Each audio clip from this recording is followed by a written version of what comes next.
Bonjour à tous, j'espère que vous allez bien. Donc je vous retrouve aujourd'hui après quelques petites semaines d'absence, mais je profite d'un dimanche après-midi pour tourner un petit bilan de l'année de ma chaîne. Alors ça sonne un peu comme les évaluations de fin d'année du travail.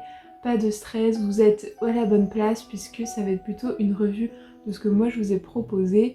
Donc vous pouvez vous installer tranquillement.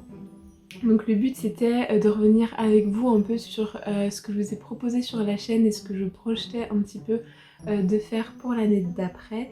Alors j'ai été un petit peu moins productive que l'année d'avant, ce qui s'explique aussi par ma reprise du travail au bureau bien entendu, qui fait que j'avais aussi moins de temps à consacrer et on a aussi eu le retour des week-ends entre amis, des sorties, des voyages, donc forcément YouTube a été un petit peu délaissé.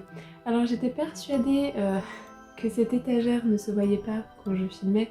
C'est bien entendu un échec critique puisque j'ai l'impression qu'on ne voit plus que ça, donc je vais vous demander s'il vous plaît de vous concentrer sur ces étagères là, puisque comme je vous l'ai montré en story pour ceux qui me suivent sur Instagram, je prépare mon déménagement. Je me suis empressée de déjà empaqueter certains livres en étant sûre de moi à 100% que cette étagère ne serait pas visible.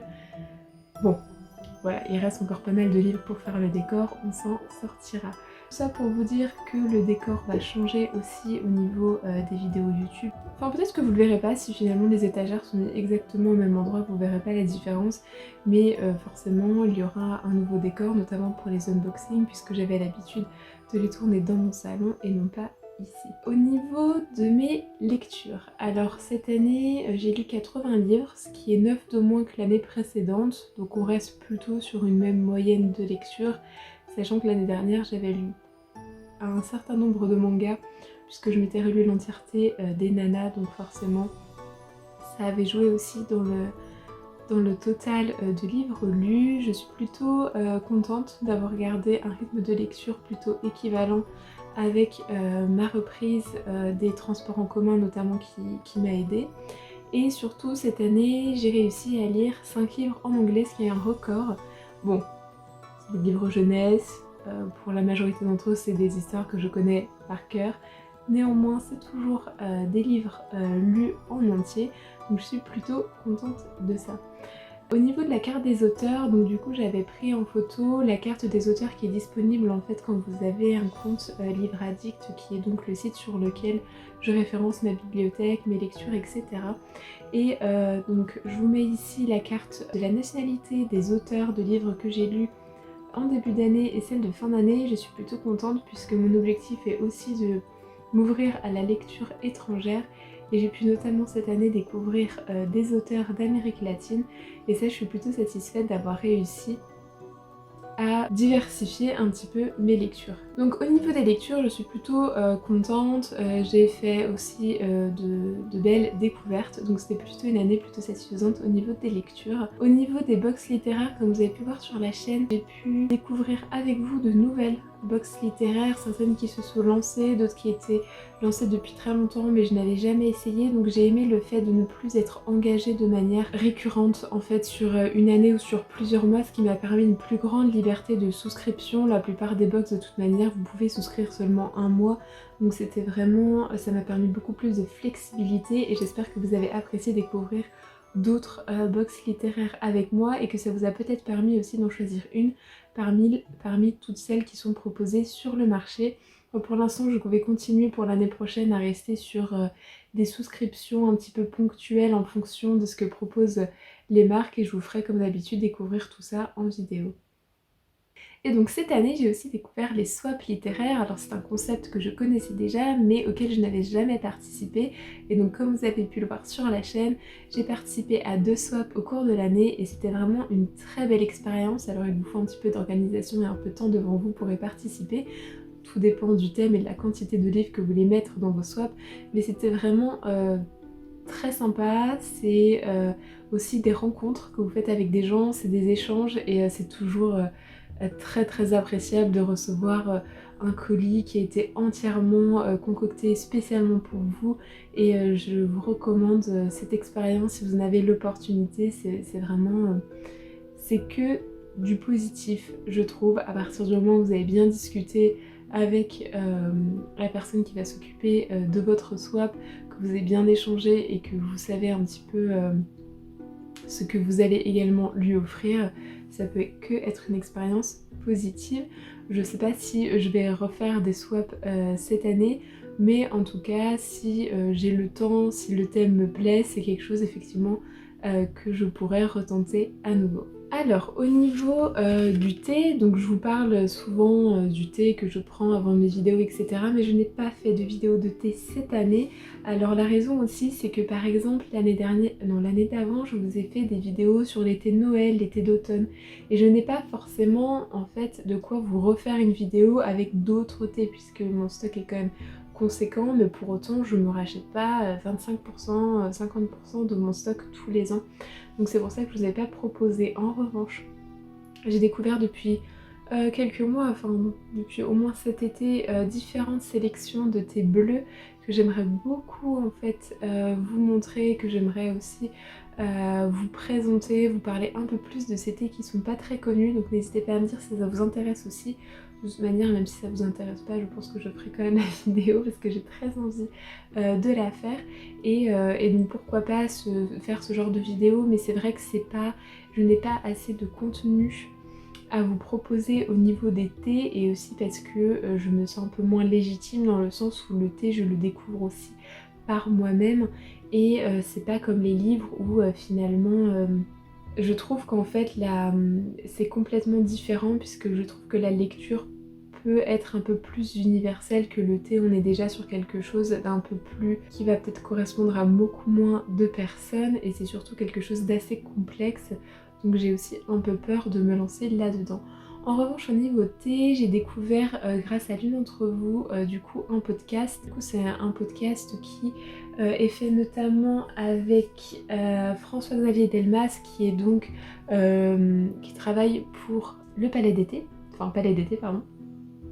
Et j'ai appris énormément, donc si jamais vous êtes intéressé par le thé et par les podcasts, je vous le conseille, c'est vraiment donc très intéressant, vous apprenez beaucoup, c'est des petits moments qui vous donnent extrêmement envie de boire du thé, mais qui moi m'ont du coup donné envie de chercher un peu plus, d'en apprendre un peu plus, et donc du coup je me suis pris le livre Le guide de dégustation de l'amateur de thé. Je pense que je l'ai depuis un an maintenant, et donc qui est notamment fait par François-Xavier Delmas aussi. Il y a eu plusieurs éditions, je pense que la première année, le tout premier livre est sorti en 2007, 2018 on est déjà sur une nouvelle édition, mais je sais qu'il y en a eu d'autres entre temps, donc c'est des éditions pardon, qui sont augmentées, où beaucoup de choses en mon avis ont dû être ajoutées, et vous avez vraiment énormément d'informations sur le thé, et je trouve ça très enrichissant, vous en apprenez un peu plus, et notamment comme ça que j'ai voulu découvrir d'autres thés bleus, et donc c'est pour ça que j'ai très envie de faire cette vidéo également, pour vous permettre vous aussi peut-être de vous donner envie d'aller un peu plus loin dans le thé, de découvrir certains thés qui ne sont pas classiques, qu'on ne trouve pas forcément facilement ou de premier abord là où vous achetez votre thé. Et donc du coup je vous conseille fortement ce podcast avec ce livre là si vous voulez aller un peu plus loin. Vous aurez énormément d'informations. Comme vous avez pu le voir sur mes vidéos, Palais d'été c'est pas forcément une marque, j'ai très peu de thé Palais d'été, mais au niveau d'informations, au niveau des informations qu'on peut récolter et ce qu'on nous propose nous en tant qu'amateurs, du coup François-Xavier Delmas du Palais d'été nous apporte beaucoup, donc je vous conseille énormément si vous souhaitez en apprendre un peu plus. Au niveau de la chaîne, cette année on a passé la barre des 500 abonnés, donc merci à vous. Merci si vous êtes là depuis le début, merci si vous venez juste de nous rejoindre et d'être encore là malgré mes petites absences, ça me fait toujours très plaisir.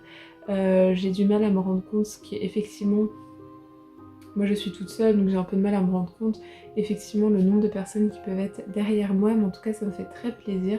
J'apprécie vraiment quand vous échangez avec moi, même si j'ai pas énormément le temps non plus, mais le nombre de commentaires ou le nombre de messages Instagram est totalement gérable de mon côté, donc pour l'instant tout va bien et j'apprécie énormément nos échanges, donc merci vraiment d'être encore là sur ce projet un peu fou né en plein confinement.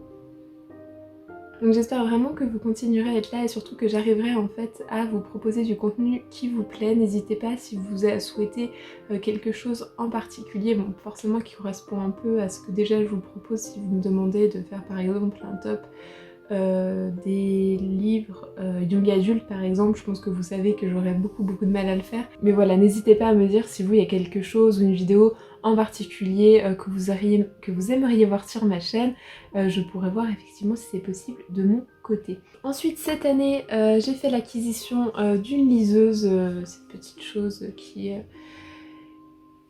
j'étais pas sûre en fait vraiment d'acquérir une liseuse, j'en avais pas l'utilité et vraiment je suis quelqu'un qui a besoin de lire sur un livre, il n'y a pas de sujet à ce niveau-là, est-ce que tu préfères la liseuse ou livre? Bien entendu je préfère les livres. Pourquoi la liseuse? Comme je l'ai dit, voilà on a repris les voyages etc.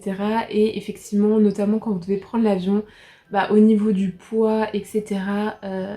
Ça défie toute concurrence et donc c'est pour ça que je l'ai pris pour effectivement le fait que ça soit beaucoup plus léger et que je puisse emmener un certain nombre de livres et surtout en fait que je n'ai pas à choisir à l'avance quel livre j'ai envie de lire en vacances. Au niveau du modèle j'avais pas beaucoup de choix parce qu'en fait je l'ai acheté dans un endroit où j'avais des, on va dire des tickets que j'ai pu utiliser pour acheter cette liseuse et celle-ci, donc c'est la Kobo, je crois qu'elle s'appelle H2O, quelque chose comme ça. En fait, elle peut tomber dans l'eau, elle peut avoir de l'eau, ça craint rien. Donc je me suis dit que pour les vacances, du coup, c'est parfait. Donc c'est pour ça que j'ai pris celle-ci. J'avais pas énormément le choix. Et alors sinon, par rapport en fait au montant que représente une liseuse, ce que je fais, c'est que les livres que j'ai dans cette liseuse sont soit des livres qui sont tombés dans le domaine public, donc c'est-à-dire des livres complètement gratuits. Donc vous avez énormément de classiques, mais aussi des livres qu'il y a dans des promos. Donc soit vous avez des promos dans des maisons d'édition, soit dans mon cas vu que c'est Kobo sur la Fnac, et donc du coup tous les livres que j'ai ici ce sont des livres qui sont soit gratuits, soit à 99 centimes, soit maximum à 1,99 €. Et surtout ce sont des livres que je n'ai pas dans ma bibliothèque. Et ce qui me permet en fait d'avoir une petite sélection, de pouvoir piocher dedans. Et c'est vrai que pour l'avion, le train, etc. c'est pratique. Et même quand je vais au travail, parfois en fait je préfère l'emmener parce que mon sac est déjà très lourd. Et c'est vrai qu'au niveau du poids, je ne la sens pas. C'est juste un peu plus fragile. Et au niveau de la batterie, je ne l'utilise pas non plus de ma... Enfin, c'est pas mon mode de lecture préféré, donc je l'utilise pas autant que j'utilise un livre, mais néanmoins je la recharge très peu souvent. Il y a encore plein de choses, j'ai pas pris le temps de regarder le manuel d'utilisation pour savoir comment s'en sert, mais pour en fait le peu que j'ai besoin, elle fait le travail, et le fait que je l'ai pas payé entièrement avec mon argent à moi puisque j'ai pu utiliser ces fameux tickets fait que j'en suis contente, mais bien entendu elle ne remplacera jamais mes livres. Baguerre veut rentrer et c'est juste en fait en appoint quand je veux quelque chose de plus léger avec moi. Et donc du coup après avoir fait ce petit bilan focus vraiment sur la chaîne, sur mes lectures, je vais ressortir maintenant. Je voulais vous parler un peu des calendriers de l'Avent puisqu'en fait c'est à peu près les dernières vidéos que j'ai fait sur ma chaîne et surtout au moment où j'ai tourné ces vidéos, ah non c'était déjà un moment, mais au moment où j'ai tourné ces vidéos je savais pas du tout vers quoi me tourner, j'avais pas encore fait mon choix. Donc si vous avez vu mes stories Instagram, vous avez vu que du coup j'avais pris le calendrier, le petit calendrier de l'Avent Exploratology. Il y avait deux choix, il y en avait un c'était découverte ou un autre c'était basé sur les précédents envois qui avaient eu des box, donc vu que j'ai reçu pas mal de box Exploratology, j'avais pas pris ce calendrier là puisque ça aurait pas eu grand intérêt. Donc je voulais revenir un peu avec vous dessus. Donc l'année dernière j'avais pris le petit calendrier Once Upon a Book, mais j'avais été très mitigée sur ce calendrier puisque les livres c'était vraiment mitigé, et puis alors les goodies pareil. Donc je vous renvoie à ma vidéo pour voir un peu ce que j'en avais pensé en détail. Et moi je vais vous parler du coup du petit calendrier de l'Avent Exploratology. J'étais vraiment conquise. Alors j'ai pas très envie de les catégoriser comme ça, mais vraiment je trouve que Exploratology, on est sur un calendrier qui est quand même plus lecteur adulte, ou au moins tourné. vers les lectures adultes que Once Upon a Book. Once Upon a Book, ce que j'ai pu en voir encore cette année, c'est qu'il y avait de la jeunesse, il y avait du young adulte, des choses comme ça. Il y a beaucoup de choses qui m'auraient pas plu. Donc là-dessus, je suis contente de ne pas avoir repris chez eux puisque ça ne me correspondait pas moi à ce que je recherchais et par rapport au prix ce que je voulais. Mais en revanche, j'ai été conquise tant sur les lectures, alors je ne les ai pas encore lues, donc sur le choix des livres, que sur tous les petits à côté, et je trouve que vraiment le petit calendrier n'a pas été délaissé par rapport au grand, et qu'on a vraiment eu de très belles sélections. Donc je vais vous parler des livres, donc il y avait 13 paquets, j'ai reçu 4 livres. Donc le premier livre que nous avons reçu, c'est Et je veux le monde, je vous le montre ici. Donc en fait on suit Samba qui a bientôt 18 ans et qui traîne dans la ville avec son pote Eros, et un jour en fait ils apprennent que la mairie recherche des stagiaires. Samba, faut savoir qu'il est autiste léger et pour lui en fait c'est parfait, c'est l'occasion de travailler et faire un peu ses preuves pour échapper à une mise sous tutelle. Mais il y a de quoi être sceptique puisque le nouveau maire est populiste, tendance à droite dure, qui ambitionne de faire de l'arrondissement son bastion politique et vise l'Elysée. Et donc je pense qu'en fait il va y avoir la politique qui va se mêler à l'histoire de ces jeunes hommes. Et donc dans ce quartier où des commerces branchés côtoient une grande pauvreté, égaux idéaux s'affrontent, chacun voulant gagner le monde à sa manière. Donc hâte de découvrir cette histoire qui se passe donc en France. Ensuite on a reçu un autre livre et j'aime beaucoup cette maison d'édition. J'avais également reçu un autre livre de cette même maison d'édition de la part d'Exploratologie. Donc ici on est sur la grève des battus et donc ça se passe au Sénégal. Donc l'auteur est lui-même sénégalais. Non, autant pour moi c'est une autrice, j'avais pas lu le prénom. Donc c'est Aminata Sofol, c'est ça. Donc c'est une autrice qui est née à Saint-Louis du Sénégal. Et donc ici on va suivre Keba Dabo qui avait pour tâche en son ministère de procéder au désencombrement humain. Et donc ce qui veut dire en fait éloigner les mendiants de la ville pour justement faire en sorte qu'ils n'importunent pas les touristes puisque le tourisme est en plein essor et qu'il est très important pour le pays. Et donc on souhaite qu'il n'y ait plus un seul mendiant dans les rues, sauf qu'un jour les mendiants vont décider de se mettre en grève et de ne plus mendier. Et donc c'est toute la vie sociale du pays qui va s'en trouver bouleversée. Et donc en fait l'autrice ici va nous dénoncer dans ce roman les travers des puissants et donne un visage aux éternels humbles du Sénégal ou d'ailleurs. Donc j'ai vraiment hâte de découvrir ce roman et cette autrice également. Le troisième livre c'est La parabole du semeur et donc on est sur les éditions Les Poches du Diable. Je ne connaissais absolument pas cette maison d'édition, donc voilà pour le livre. Et donc ici on est sur une autrice qui vient des États-Unis. En tout cas, c'est traduit de l'anglais des États-Unis. Est-ce qu'on a un petit mot sur l'autrice? Non. Donc ici, on est sur de la science-fiction. Donc ça se passe en 2024. Oui, donc dans 2 ans. Le nouveau président des États-Unis provoque une crise sans précédent. On a un dérèglement social, climatique, des épidémies, la pauvreté et des violences. Dans ce décor post-apocalyptique, la barbarie règne, les murs s'élèvent, et la fille d'un pasteur noir atteinte d'hyper-empathie entame la rédaction d'une bible d'espoir et d'humanité, le livre des vivants, et on nous parle d'une anticipation visionnaire. Donc j'aime bien parce qu'en fait on est sur des choses complètement différentes pour l'instant avec les 3 livres, et donc celui-là est un peu éloigné de ce que j'ai l'habitude de lire puisqu'on est sur science-fiction, on nous parle de futurisme, même si là on est déjà à 2 ans près de la date en question, mais j'ai quand même hâte de le découvrir. Et enfin le dernier livre qu'on a reçu donc le jour de Noël, alors comme vous avez pu le voir ce n'est pas des histoires, des livres pour le moment de Noël si vous interprétez ça comme quelque chose de festif, de joyeux, de familial, etc. On est sur la littérature étrangère, des livres qui sont peu connus, des belles découvertes, et donc c'est justement ce que je recherche déjà avec les abonnements Exploratologie, donc je suis très contente qu'on ait également ça dans le calendrier de l'Avent. Donc pour le jour de Noël c'était un grand format, et donc il s'appelle Berlin Requiem. Vous pouvez un peu vous imaginer de quoi ça va parler. Et donc ici en fait, je sais pas s'il va y avoir une double temporalité, mais en fait il va y avoir un lien avec ce qui s'est passé pendant la guerre, puisque là on sera en juin 1954 Et donc en fait il va y avoir deux personnages principaux. En fait l'Opéra Royal du Danemark cherche un nouveau chef d'orchestre et donc l'ancien chef d'orchestre qui s'appelle, je sais pas si j'ai bien prononcé, Wilhelm Furtwängler, qui lui est donc à la fin de sa carrière et donc on va choisir un jeune musicien, Rodolphe Meister. Donc en fait ils vont se rencontrer. Sauf que avant ça, pendant la guerre, l'un est un exilé fils d'une mère déportée à Birkenau et l'autre vient d'une famille où le chef a eu les honneurs d'Hitler en personne. Donc bien entendu les histoires vont complètement s'entrechoquer.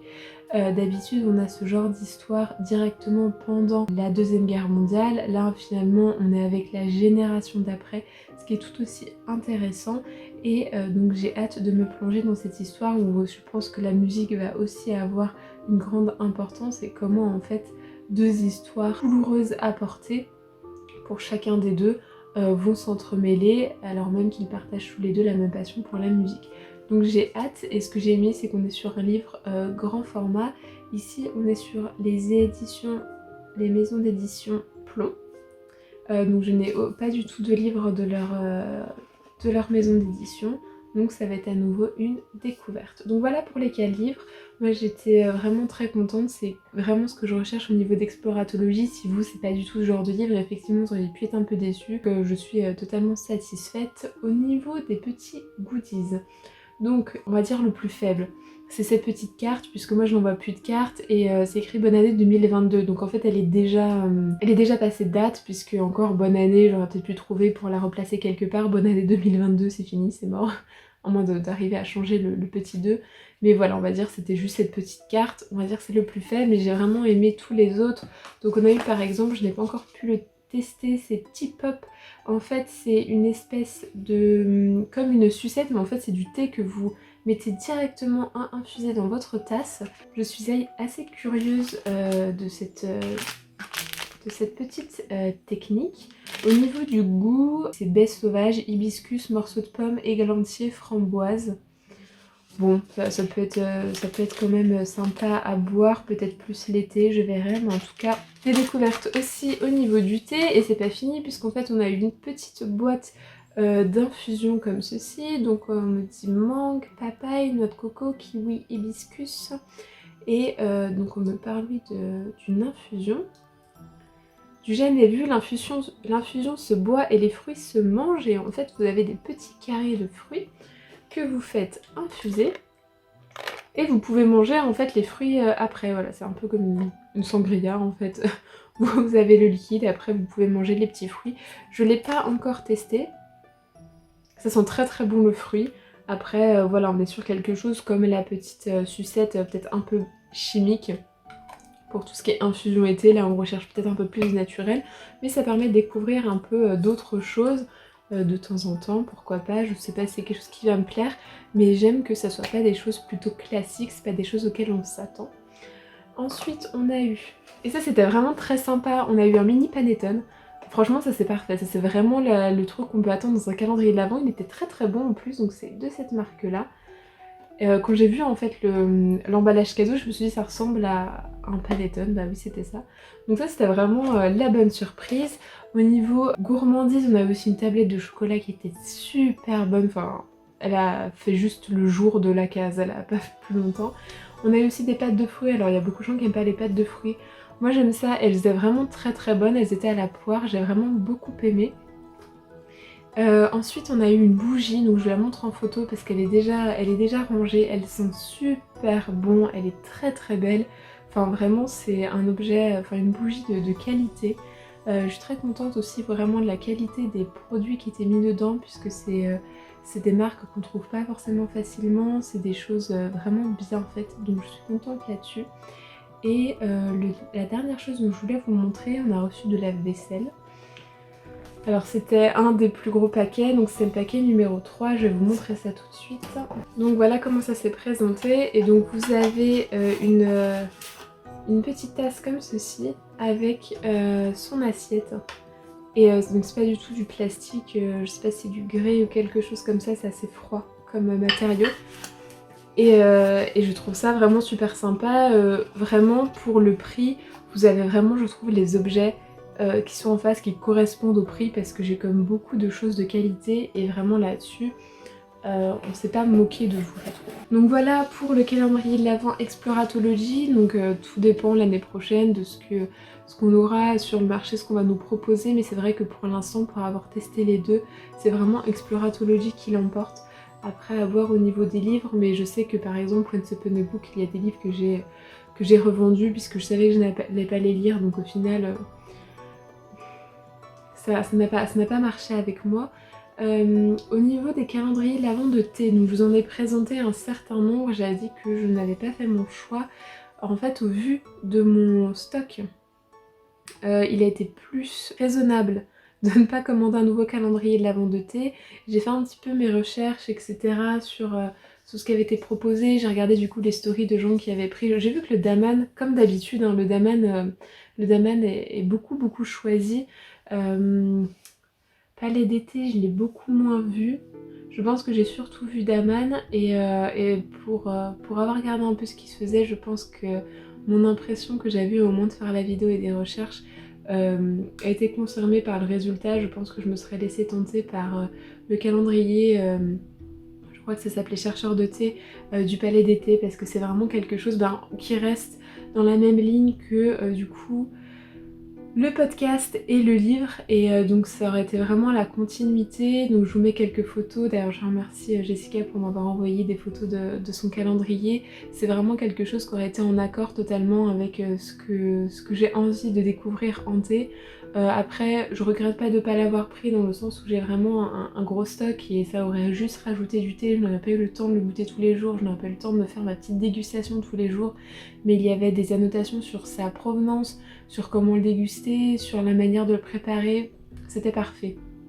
Je trouve que c'est vraiment un calendrier qui vous aurait fait voyager, découvrir, mais encore une fois, uniquement pour les gens qui apprécient le thé sous toute cette forme, mais surtout qui n'est pas, on va dire, mélangé à des fruits, des plantes, etc., qui peut venir un petit peu gâcher son goût, c'est-à-dire vraiment le thé naturel, un peu brut. Et il y a tellement de thés différents, surtout que souvent on a juste le thé noir et le thé vert en tête, mais en fait il y en a tellement d'autres à découvrir et je sais que la sélection était extrêmement variée, donc voilà, à voir l'année prochaine, mais ça serait bien si Palais d'été pourrait refaire ce calendrier. Si jamais il passe par ici, je pense que je leur ai déjà fait assez de pub avec, avec tout ça, donc ce serait vraiment le calendrier que j'aurais pris. Dites-moi vous en fait, voilà, après avoir ouvert vos calendriers et surtout on est déjà plus d'un mois après, souvent le ressenti change parce que sous le coup de l'excitement, etc., des fois on a une autre vue, et puis quand un mois passe on se dit oh finalement c'était pas si bien que ça, j'étais peut-être un peu dans l'euphorie des fêtes, etc. Donc dites-moi si vous étiez plutôt content de ce que vous avez sélectionné, est-ce que vous avez vu un peu, si vous savez ce que vous auriez préféré ou pas. Et moi en tout cas je suis contente, et le thé, le calendrier de l'Avent de thé ne m'a pas manqué. Alors certes, une case sur deux, je n'avais pas de case à ouvrir. J'avais le classique calendrier de l'Avent chocolat pour compenser, donc ça allait très bien. Voilà un petit peu ce dont j'avais envie de vous parler en bilan, donc c'est vraiment plutôt une vidéo un petit peu blabla. J'espère que ça vous plaît aussi et que vous n'êtes pas un peu déçus. J'essaye vraiment d'organiser du temps pour vous tourner des vidéos avec du contenu littéraire.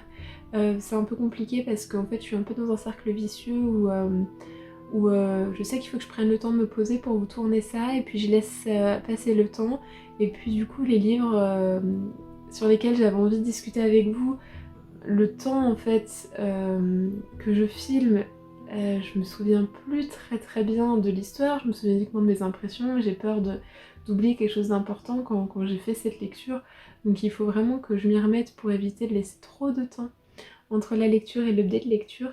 Mais je vous oublie pas, je vous retrouve dans d'autres vidéos, et peut-être que la bibliothèque va se vider petit à petit, mais c'est pour mieux la retrouver plus tard, et ça me permettra aussi de changer peut-être un peu mon organisation. Donc voilà, je vous souhaite une bonne journée, un bon week-end, une bonne soirée, tout dépend quand vous regardez la vidéo, et on se retrouve bientôt, c'est promis. Salut!